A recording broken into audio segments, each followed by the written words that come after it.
a social change organization, Innovators, that are really here to eliminate racism, to empower women, families, and communities while promoting freedom, justice, peace, and dignity for all.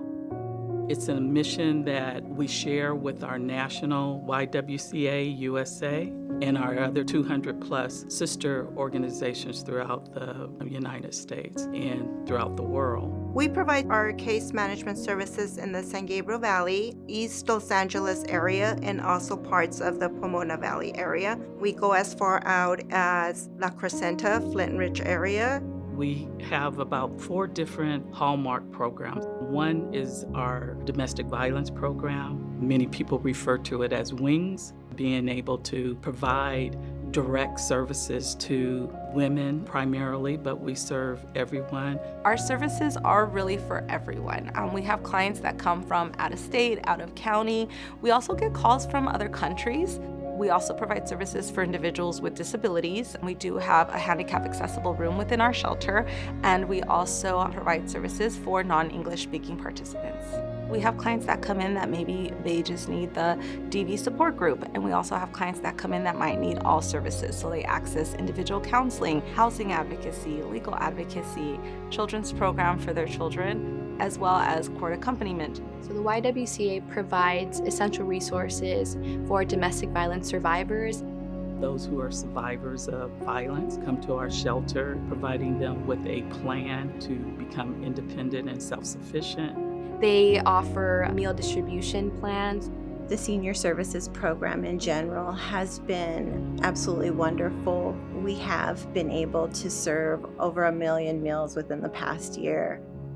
Everyone has a different role. We have a hotline staff who operate the program 24/7. We have case managers who work mainly during the week, help people with setting goals, making plans, appointments. We're growing the behavioral health department. We're in the behavioral health expansion. The services right now are people who are in the shelter, kids included, can have access to short-term treatment through a counselor, a master's level social worker, or a master's level therapist. But we do offer everything that you'd really get if you were seeking therapy on your own. We work with people to kind of educate them on the issues of trauma and how that might show up in mental health. Being informed about trauma is going to help you work better with the trauma population, because trauma can impact, a person and change a lot of the things that they'll do. And so if you're looking at them like a typical individual in a situation, it might not make sense. But once you learn about their trauma history and you can see them in the context of their trauma, it's like, oh, that's why they didn't do or they did do something, Some of the recommendations when you get into the research is like doing ongoing trauma trainings, having a space where everyone on the staff knows about being trauma informed and everyone knows about trauma and the impact and what that looks like. If you're going to connect with someone on an empathetic level or empathic level, it's like you kind of have to be able to see the world from their side. It does make a difference, and I think the clients also can tell when you're just a little bit more sensitive to how they're viewing things.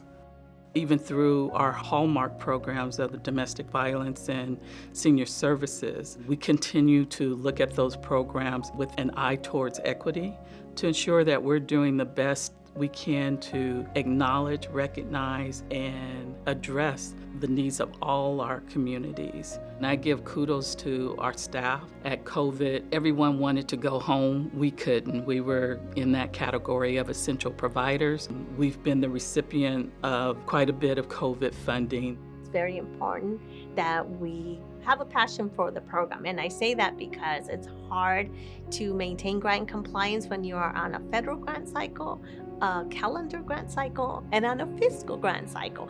What keeps me grounded is knowing that I need to do that for my programs to make sure that the money keeps coming in. We're there to help them gather these tools. So they might gather tools from our legal advocate, from our housing advocate, from their counseling sessions. And we help them gather these tools so that when they exit with a toolkit that can help them throughout their journey. We are a service-driven organization. Sustainability is our long-term goal.